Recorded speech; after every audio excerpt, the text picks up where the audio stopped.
conviction, your depth of persuasion about God and the integrity of his word.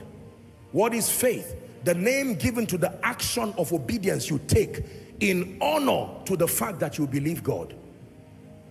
Faith talks about your persuasion, the confident assurance you have that God is not a fraudster, that God is not a scam.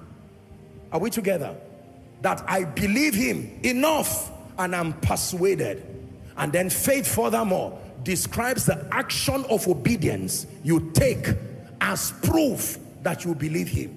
If it be thou, bid me come. He said come. Violent faith. The word violence is the description of the extent of aggression, the risk that you can take as proof that you believe God. That is the measure where the word violent there is a military word, but it doesn't just mean contention. The word violence is an attempt, it's a word that is borrowed to show the extent of aggression in terms of the risk you are able to take, this risk this much, to go this far as proof that you love God. Let me tell you this, destiny actualization and advancing the cause of the kingdom will require violent faith. Many of us have what we call auxiliary faith. Faith that cries for a human auxiliary system of support in case it fails. There are times in your life where you will be required to take certain steps of faith. If I perish kind of faith. We live in a world that is obsessed with guarantees. Little wonder we don't do much for the kingdom. There are times you are going to have to trust God and walk on water. And if you drown believing him, he will be responsible enough to defend his name in your life and not let you drown like Peter.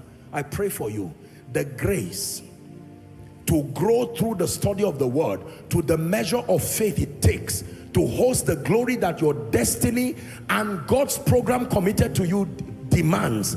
I pray for you from the depth of my heart. May that measure of faith be imparted upon you. There are different levels of faith. We are not doing a teaching on faith tonight, but there is what we call the word of faith. There is what we call the gift of faith as one of the fruits of the Spirit. Then there is the spirit of faith. These are different levels, different measures of the operation of the faith of the Lord Jesus Christ. And it produces different outcomes. But one thing for sure is that doing business for God and the business of kingdom come is faith dependent. There are no guarantees. No guarantees. It will require faith to build that ministry. It will require faith to raise your children in an